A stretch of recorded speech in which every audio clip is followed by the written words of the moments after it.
بعد از رحلت پیغمبر آمد در مسجد اون خطبه رو خوند.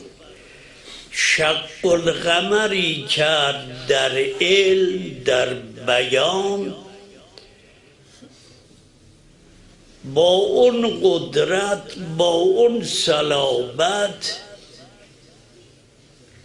راه رفتن پیغمبر، منطق خاتم انبیا. چقدر گذشت؟ در این مدت شبی که بدن رو برداشتن کانت کل خیال، کانت کل خیال.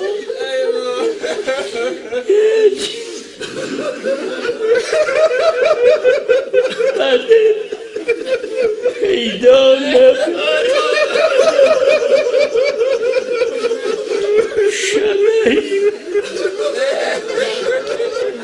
بدن نبود، شبه بود.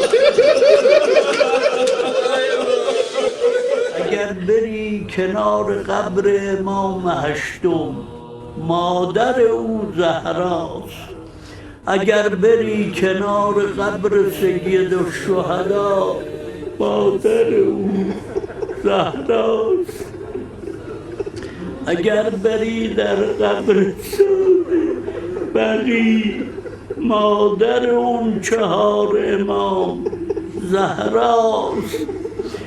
اگر دنبال امام زمان بگردی، مادر اون صدیقه کبراست. همه همتتون را در خدمت به فاطمیت صرف کنید، فردای قیامت خواهید فهمید. پیغمبر فرمود به دخترش الویل کل الویل، ویل کل ویل برای کسی است که به تو ظلم کرده. این یک کلمه دوم اینه والفوز العظیم لمن نصرک. فوز عظیم برای کسیه که تو رو یاری کنه. اون پرچم‌هایی که روز شهادت حضرت زهرا بلند میشه، همه اینها علمیه که به اسم نصرت او افراشته میشه و شما دارید به اون پرچم میگید ای دختر رسول خدا، ای بضعه خاتم انبیا، ای مادر سید الشهدا. اگر جنازه تو دل شب دفن شد، ما نبودیم خدمت کنیم.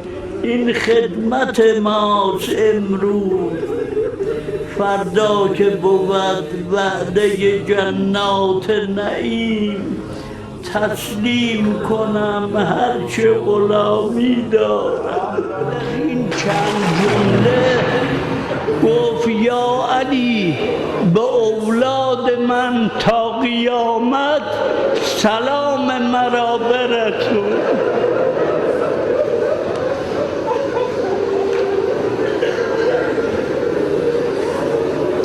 یعنی چه؟